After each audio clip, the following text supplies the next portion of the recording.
اعوذ باللہ من الشیطان الرجیم بسم اللہ الرحمن الرحیم اللہم صلی علی محمد وآل محمد وعجل فرجہم ویقابل الاعراب البناء ویتضح کل واحد منہما تمام الاتضاح بسبب بیان الآخر وقد ترک المؤلف بیان البناء ونحن نبینه لك على الطریقة التي بینا بها الاعراب فنقول. بات اس سے پہلے جو ہے وہ ہماری اعراب کے متعلق جو وہ تھی، ٹھیک ہے.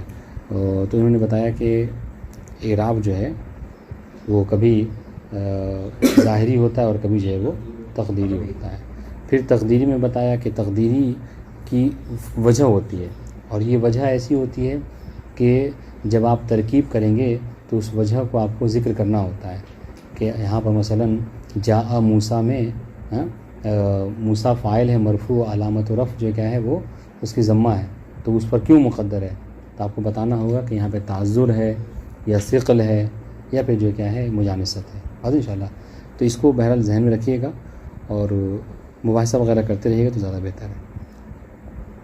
اب آئیے بنا کے حوالے سے گفتگو ہماری اعراب کے مقابلے میں ہے بنا.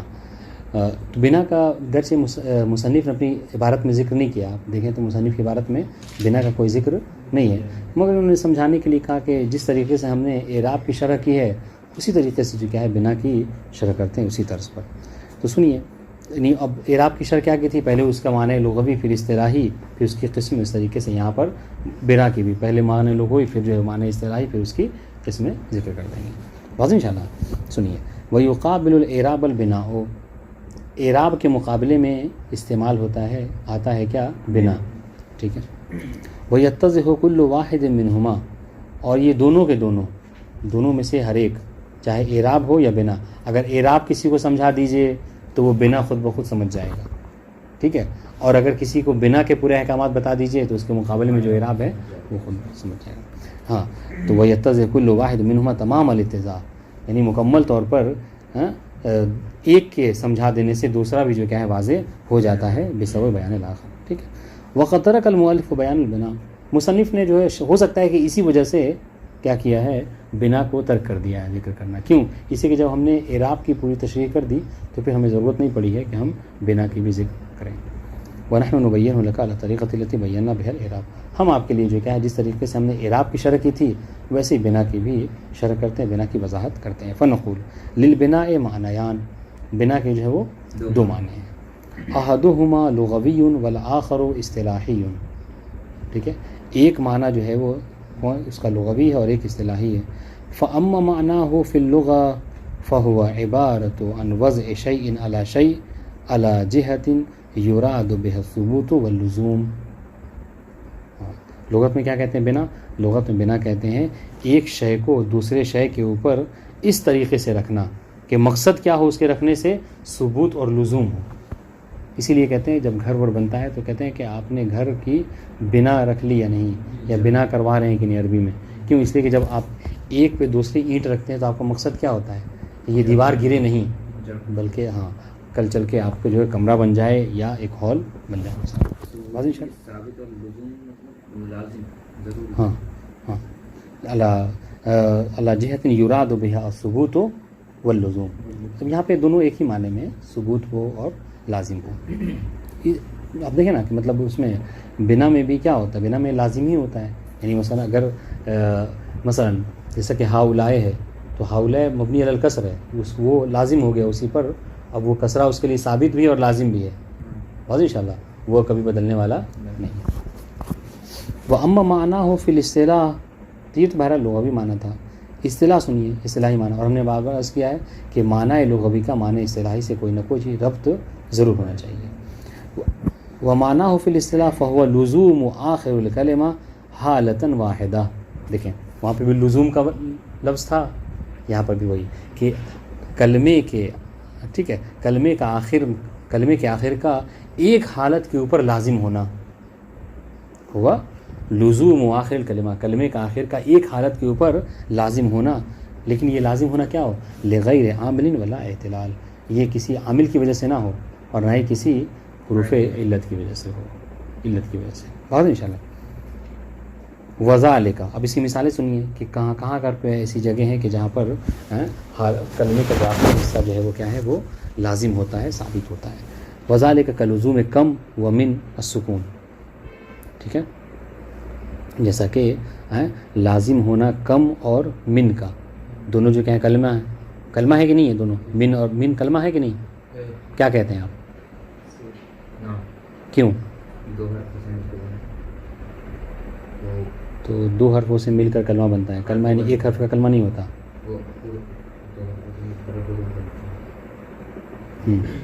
تو حرف کلمہ ہے نہیں ہے؟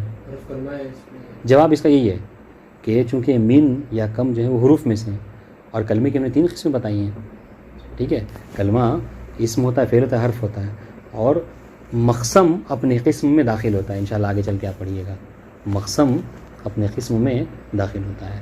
تو ہر کلمہ سنیے کہ مطلب چاہے حرف ہو یا اسم ہو یا فعل، آپ اس کو حرف بھی کہہ سکتے ہیں، اس کو کلمہ بھی کہہ سکتے ہیں. تو یہ کم حرف ہے کہ نہیں ہے؟ چنانچہ وہ کیا ہے، کلمہ بھی. واضح انشاءاللہ. وذالک کلزوم کم و من السکون. ٹھیک ہے، کم ہو یا من ہو یہ کیا ہے، مبنی علی السکون ہے. اس طریقے سے وکلزوم ہؤلاء و حضام الکسرہ، اس طریقے سے حضامے ہیں. ٹھیک ہے، یہ خاتون کا نام ہوتا ہے عام طور سے. اس طریقے سے ہؤلاء ہے، یہ کیا ہے، مبنی علی الکسرہ ہے. ٹھیک ہے، وکلزوم منذ و حیثو یرحمکم اللہ الضمہ، حیثو ہیں یا پھر جو کیا ہے منذ، یہ مبنی علی الضم ہے. وکلزوم اینا و کیفہ الفتحہ، اس طریقے سے کیا ہے اینا اور کیفہ کا، یہ دونوں کیا ہے، مبنی علی الفتح ہیں. واضح انشاءاللہ. ومن ھذا الایضاح تعلم ان القاب البناء اربعۃ. اگر یہ بات آپ کو واضح ہو گئی تو آپ کو یہ بات بھی واضح ہو جانا چاہیے کہ بنا کے القاب کیا ہیں، 4 ہیں. کیا؟ سکون، کسر، ضم، فتح. یعنی اسی لیے کہتے ہیں کہ فلاں مبنی علی، مثلا من مبنی علی السکون ہے. ٹھیک ہے، اور ہؤلاء مبنی علی الکسر ہے. ٹھیک ہے، منذ مبنی علی الضم ہے، اور کیفہ جو ہے وہ کیا ہے، مبنی علی الفتح ہے. واضح انشاءاللہ. اب ایک دیکھیے بہت پوائنٹ کی بات آپ کو بتاؤں، زندگی بھر یاد رکھیے گا. یہ کیا کہا کہ بنا کے القاب کیا ہیں، سکون، ٹھیک ہے، کسر، ضم اور فتح ہے نا، یہ کہا. اسی کے مقابلے میں کیا ہے، جز اس کے اعراب کے القاب آتے ہیں. تو جو مورب ہوتا ہے وہاں پہ آپ مورب کے لیے سکون نہیں کہتے بلکہ جزم کہتے ہیں. ٹھیک ہے، یا مورب میں آپ نے پڑھا اس سے پہلے، وہاں پہ بھی کسرہ ہوتا ہے، لیکن یہاں پہ کسر کہہ رہے ہیں، وہاں پہ جزم، وہاں پہ جر کہتے ہیں عفواً. واضح انشاءاللہ. تو یہاں پہ ضم کہہ رہے ہیں، وہاں پہ کیا کہتے ہیں، رفع کہتے ہیں. واضح انشاءاللہ. اور اس طریقے سے یہاں پر آپ فتح کہہ رہے ہیں، وہاں پہ نصب کہتے ہیں. واضح انشاءاللہ. تو یہ پہچاننے کا ایک طریقہ ہے کہ جہاں پہ کہہ دیا مطلب کیا، جب کبھی آپ مورب کلمات کا اعراب کریں گے، ترکیب کریں گے، تو وہاں پر آپ کو کیا کہیں گے. مثلا آپ کہتے ہیں جاء زیدن، تو زیدن کیا کہتے ہیں، زیدن فاعل مرفوع کہتے ہیں، مضموم نہیں کہتے ہیں. اگر مضموم کہہ دیا تو مطلب یہ ہے کہ آپ نے گویا کہ اس قاعدے کی مخالفت کی ہے. واضح انشاءاللہ.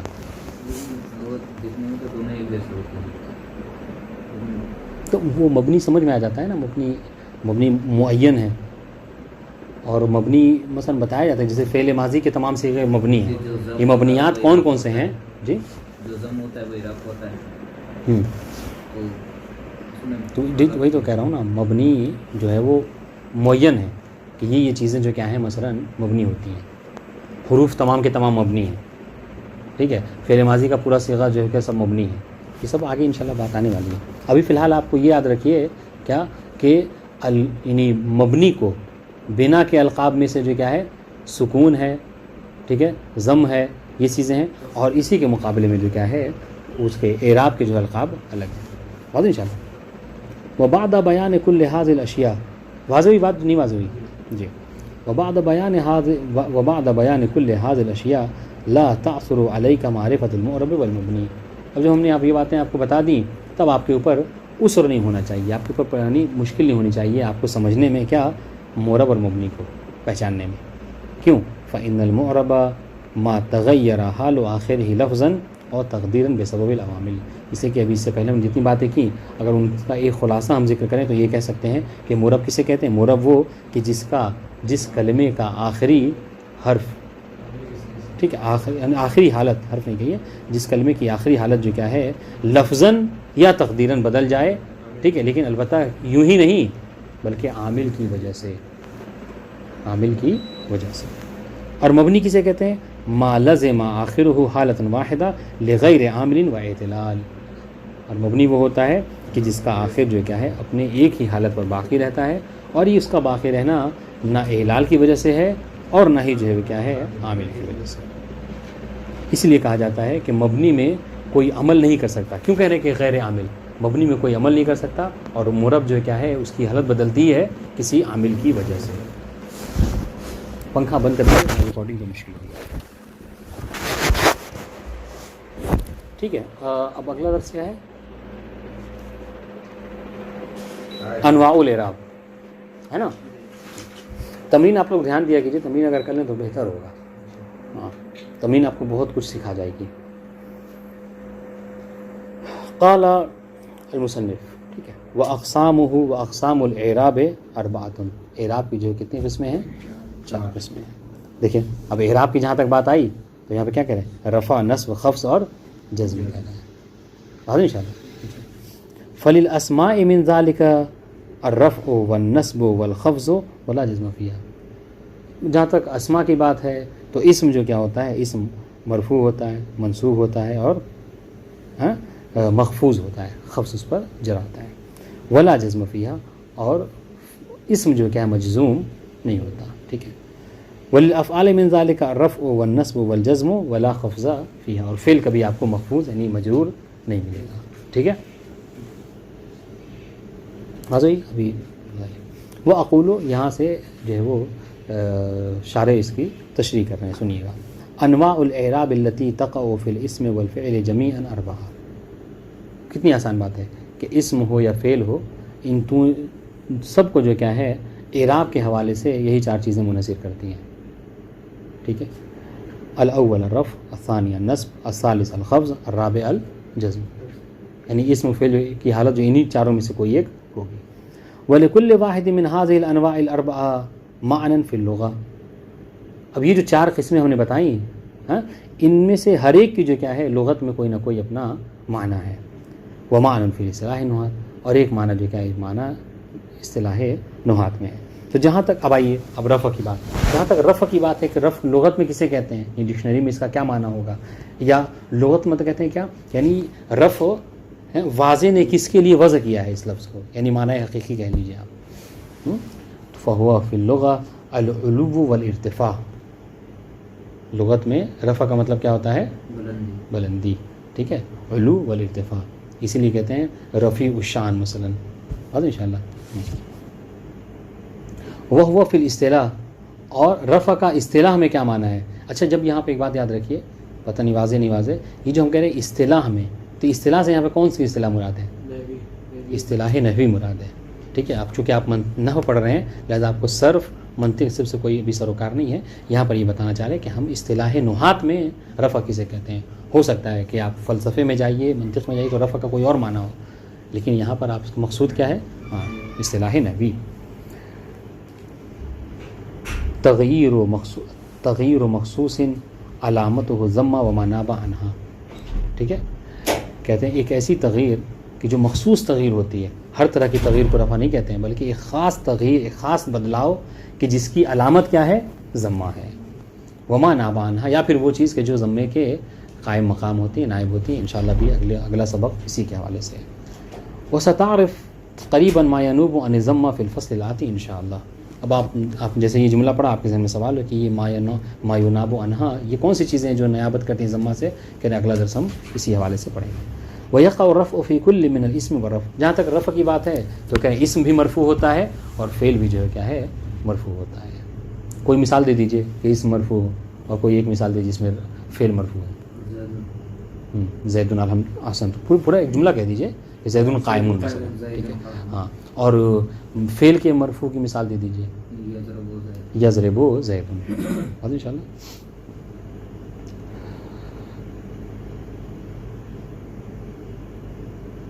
ٹھیک ہے، نحو خود بتا رہے ہیں، نحو یقوم علی ویصدہ البلبل، یقوم علی میں دیکھیں بس یہی ایک مثال دونوں کی ہو گئی، علی اسم ہے اور مرفوع ہے، اور یقوم جو کیا فعل ہے اور مرفوع ہے، ان شاء اللہ۔ ٹھیک ہے. اس طریقے سے یصدح البلبل، بلبل صدا دیتی ہے، اس کی خاص آواز کو کہتے ہیں. ٹھیک ہے. تو کیا دیکھیں یصدح فعل ہے اور کیا ہے مرفوع ہے، اور البلبل اسم ہے اور مرفوع ہے. نہیں بلبل تو پرندہ ہے. یصدح یعنی اس کا بلبل کا ایک خاص جو آواز نکالتی ہے وہ اس کو کہتے ہیں صدح عربی میں. اچھا علیون جو ہے یہ اسم ہے، کیوں بتا سکتے ہیں؟ البلبل اس میں کیوں؟ البلبل اس میں علامت جو ہے الف لام ہے. ٹھیک ہے. اور علیوں میں جو ہے تنوین جو ہے اس میں علامت ہے. ہمیں تو تنوین نہیں دکھ رہی ہے اس میں. علیون یہاں پہ آپ کے میں تنوین ہے؟ جی میرے میں نہیں ہے. نہیں ہے تنوین نہیں. چلے فرض کر لیجیے اگر علی میں تنوین نہ ہو، جی ٹھیک ہے. علیوں میں الف لام قوت کر سکتا ہے. جسے ہم اب سنیے ہم آپ کو بتا رہے علی کا معنی جو ہے معنی سے معلوم ہوگا کہ اس میں یا پھر فعل ہے. بہرحال ایک چیز ہے یاد رکھیے گا کہ علی یا محمد یا زید یا ہمارا آپ کا جو نام ہے اس کو علم کہتے ہیں، اور علم جو ہے کیا اسما ہوتے ہیں. علم جو ہے وہ اسم ہوتا ہے. تو یہ جواب اس کا ہی ہے. وَأَمَّا النَّصْبُ فَهُوَ فِي اللُّغَةِ الاستواء والاستقامہ. جہاں تک نصب کی بات ہے تو نصب کا معنی لغوی کیا ہے کریں استقامت کو کہتے ہیں. ٹھیک ہے. براری بالکل یعنی سیدھے ہونے کو، کھڑے ہونے کو. اس لیے کہا جاتا ہے کہ مثلا آپ کہتے ہیں ہم اور اردو میں بھی استعمال کرتے ہیں علم کو نصب کر دینا. مطلب کیا ہے؟ کھڑا کرتے ہاں اصل وہ فی الاصطلاح ہے تغیر و مخصوص علامت ہو الفتح و ماناب عنہا. ایک خاص طرح کی تبدیلی کہ جس کی علامت جس کی نشانی کیا ہے فتح ہو یا اس کے قائم مقام جو چیزیں ہیں. بات انشاءاللہ اس کی بات ابھی آگے آنے والی ہے. وَيَقَعُ النَّصْبُ فِي كُلِّ مِنَ الْإِسْمِ وَالْفِعْلِ أَيْضًا. ہاں جہاں تک نصب کی بات ہے تو کیا اس طریقے سے رفع میں رفع اسم بھی ہوتا ہے، مرفوع بھی اور فعل بھی ہوتا ہے. اس طریقے سے نصب بھی اسم بھی ہوتا ہے اور فعل بھی ہوتا ہے. مثال سنیے لن احب الکسل. کیسے آپ اس میں شاہد بتا سکتے ہیں؟ اس اب ہم آپ سے سوال کر رہے ہیں، اس کا ترجمہ کر دوں. لن احب الکسل، میں ہرگز پسند نہیں کرتا ہوں کسے؟ سستی کو. اب آئیے کیا اس میں محل شاہد ہے؟ یہ عربی یعنی اس میں نحو میں محل شاہد کا واضح ہونا بہت ضروری ہے. آپ نہیں بتائیں تو کوئی حرج نہیں ہے، ٹھیک ہے، لیکن اس میں غور کریں کیا کہا انہوں نے. ہمارے کیا بتانا ہے کہ اسم اور فعل دونوں جو کیا ہے نصب منصوب ہوتے ہیں. اس میں کیا کیسے سمجھ میں آئے گا محل شاہد کیا ہے؟ جو ہے اس میں لن کے ذریعے سے جو ہے لن جو ہے عوامل نصب میں سے حبہ جو ہے فعل مضارع میں سے، اور یہ مخاطب کے لیے جو با فعل مضارع ہے. جی با فعل مضارع ہے. نہیں با نہیں، احب پورا جو ہے کلمہ جو ہے یہ فعل مضارع احب فعل مضارع متکلم کے لیے جو واحد متکلم جو ہے اس کے لیے. اور احبہ جو ہے یہ جو نصب لن کے ذریعے سے آیا ہے وجود میں ہے تو یہ منصوب ہے. اور یہ الکسلہ جو ہے یہ جو ہے مفعول کے نسبت سے جو ہے منصوب ہے. نہیں محل شاہد یہی ہے کہ دیکھیں احبہ فعل مضارع ہے، یہاں پہ منصوب ہوا ہے لن کے ذریعے سے. الکسلہ اسم ہے اور منصوب ہوا ہے. اچھا منصوب کیوں ہوا ہے اسم؟ چونکہ نہیں لن کے ذریعے سے تو فعل مرفوع وہ ہوا ہے، اور کسلہ جو ہے وہ کیا ہے منصوب ہے چونکہ مفعول ہے. حسن تو وَأَمَّا الْخَفْضُ فَهُوَ فِي اللُّغَةِ التَّسَفُّلُ. ٹھیک ہے. ہاں جہاں تک خفض کی بات ہے، خفض کا مطلب کیا ہوتا ہے لغت میں؟ تسفل یعنی نیچے کے معنی میں ہوتا ہے، پستی کے معنی میں ہوتا ہے. ٹھیک ہے. وَهُوَ فِي الْإِصْطِلَاحِ تَغَيُّرُ مَخْصُوصٍ عَلَامَتُهُ الْكَسْرُ وَمَا نَابَ عَنْهَا. یہ تغیر بھی پڑھ سکتے ہیں، مسئلہ نہیں ہے. ٹھیک ہے. اور اصطلاح میں اصطلاح نحوی میں خفض کسے کہتے ہیں کہ ایک خاص طرح کی تبدیلی کہ جس پر نشانی جس پر علامت جو کیا ہے کسرہ ہے یا پھر اس کے جو قائم مقام ہوتے ہیں. ولا یکن الخفض الا فی الاسم. جہاں تک خفض کی بات ہے تو خفض جو مخصوص ہے فقط کس سے؟ اسم سے. یعنی کیا مطلب؟ یعنی مطلب یہ ہے کہ فعل جو ہے وہ مجرور نہیں ہوتا ہے. ٹھیک ہے. نہ تعلمت من الکسول. جی ہاں تعلمت من الکسول ان شاء اللہ. ہاں اس کا ترجمہ کیا ہوا کہ مجھے بڑی اذیت ہوئی کس کے ذریعے سے؟ سستی سے. محل شاہد کیا ہے؟ محل شاہد یہ ہے کہ دیکھیں الکسول ٹھیک ہے اسم ہے اور مجرور واقع ہوا ہے من کے ذریعے سے. واضح ان شاء اللہ. وَأَمَّا الْجَزْمُ فَهُوَ فِي اللُّغَةِ الْقَطْعُ. جزم کا مطلب جو کیا ہے لغت میں قطع کے معنی میں ہوتا ہے، یقین کے معنی میں، مستحکم ارادے کے معنی میں ہوتا ہے.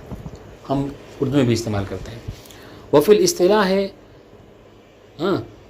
تغیر مخصوص یا تغیر ہے، یغیر ہے، تغیر مخصوص علامت و سکون وما ناب عنہ، ایک خاص طرح کی تبدیلی کہ جس کے اوپر نشانی کیا ہو، سکون ہو یا اس کے جو قائم مقام ہو۔ ولا دیکھیے جیسے وہاں پر مخبوز کے حوالے سے بتایا کہ خفض جو ہے وہ فقط اسم سے مخصوص ہے، اس طریقے سے جزم فقط فعل سے مخصوص ہے، اور فعل میں بھی فقط فعل مضارع ہے۔ ولا يكن جزء الا في الفعل المضارع نحو لم يفز متکاسل، ٹھیک ہے، کہ جو متکاسل ہوتا ہے، جو سستی طلب ہوتا ہے، وہ کبھی کامیاب نہیں ہوتا ہے، وہ کبھی فوز نہیں پاتا ہے۔ محل شاہد کیا ہے؟ محل شاہد یہ ہے کہ یفز فعل مضارع ہے، مجزوم بے لم واقع ہوا ہے۔ واضح انشاءاللہ۔ فقط تبین لک ان انواع الاعراب ثلاثۃ اقسام، اگر یہ ساری باتیں آپ کو واضح ہیں تو ایک بات آپ کو سمجھ میں آ جانی چاہیے کہ اعراب کی جو ہے وہ 3 قسمیں ہیں، ٹھیک ہے۔ قسم مشترک بین الاسماء والافعال، ایک قسم تو وہ ہے کہ جو اسم و فعل دونوں میں پائی جاتی ہیں، مشترک ہیں، یہ دونوں میں پائی جاتی ہیں، اور وہ کون کون سی ہیں؟ رفع اور نصب، ٹھیک ہے، وہو رفع والنصب۔ وقسم مختص بالاسماء، ایک قسم وہ ہے کہ جو مخصوص ہے کس سے؟ اسم سے، وہو الخفض والجر، ٹھیک ہے۔ وقسم مختص بالافعال وهو الجزم۔ والسلام علیکم ورحمۃ اللہ وبرکاتہ۔ یہ سفل کے معنی کیا ہوتا ہے؟ پستی، پستی